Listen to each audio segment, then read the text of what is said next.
पहले मंत्रों से कुछ भी कर सकते थे, भले आज भी मंत्र काम करते हैं, पर मंत्रों को बोलने, उनको सिद्ध करने की विधि होनी चाहिए। आज यंत्र काम कर रहे हैं, नहीं कर रहे हैं। यहाँ कथा चल रही है और देखो आज नेट के द्वारा देश विदेश में भी कथा देखी जा रही है, यंत्र के द्वारा।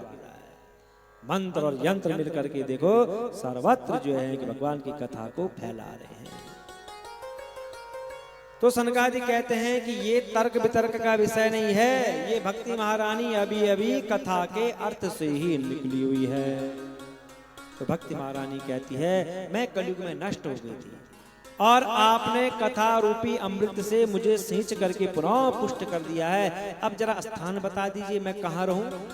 तो सनकादि कहते हैं भक्तेश गोविंद स्वरूप कर्त्री प्रमेक धर्त्री भवरोग हंत्री सात्वं चतिष्ठा स्वसुदेय संश्रया निरंतरम वैष्णव मानसानी।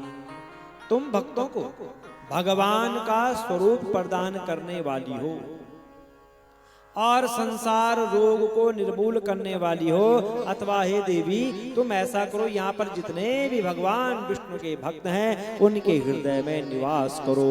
आज से तुम भक्तों के हृदय में रहोगी, क्योंकि तुम भगवान की प्रिय हो। जहां तुम रहोगी वहां कलयुग की दृष्टि कभी भी नहीं पड़ेगी। जिसके हृदय में भगवान की भक्ति होती है ना, वहां कलयुग नहीं आता है, वहां कलयुग झांकता भी नहीं है। सकल भुवन मध्ये निर्धनास्ते विधन्या निवसति हृदयेशा श्री हरेर्भक्तिरेका हरिरपि निजलोकं सर्वथा तो विहाय प्रविशति हृदयेशा भक्ति सूत्रोपनद्वा।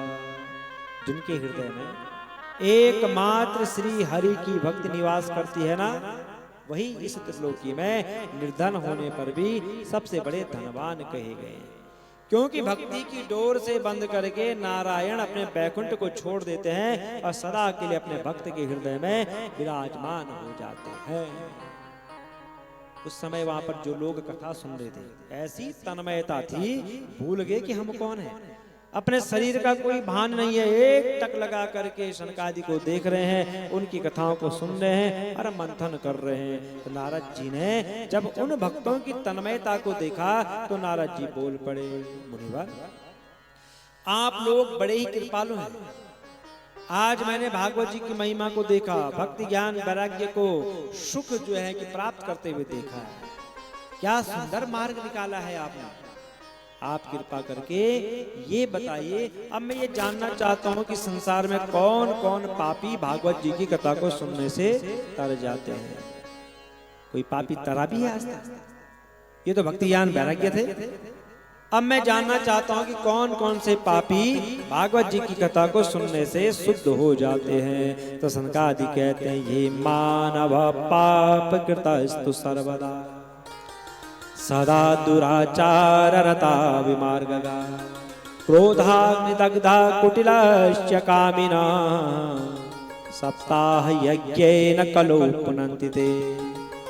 नारद जी, जो लोग सदा पाप करते हैं, दुराचार में ही रहते हैं, एक दूसरे को देख करके जो ईर्ष्या करते हैं, कलयुग में 7 दिन की कथा को सुन करके वे भी पवित्र हो जाते हैं। 7 दिन कथा सुनो और पाप से मुक्त हो जाओ। नारद जी ने कहा कोई पापी हुआ भी बताइए हमें जरा। तो सनकादि कहते हैं कि नारद जी सुनिए, पूर्व काल की बात है। तुंगभद्रा नाम की नदी और उस नदी के किनारे एक सुंदर नगर बसा हुआ था। वहां चारों वर्णों के लोग रहते थे, अपने अपने धर्मों का सुंदर पालन करते थे, आचरण करते थे, सत्कर्म में रहते थे।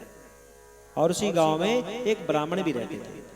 आत्मदेवा पुरे तस्मिन् सर्ववेद विशारद श्रोतस्मार्तेषु निष्णातो द्वितीय इव भास्कर। उस गांव में एक ब्राह्मण रहते थे जिनका नाम था आत्मदेव, जिसने अपनी आत्मा को देवता बना लिया, जिसने अपने आप को देवता बना लिया। ब्राह्मण थे, धनवान थे, घर था, भवन था, आंगन था, सब कुछ था, भिक्षा जीवी थे, मिल गया तो संतुष्ट, नहीं मिले तो कोई बात नहीं।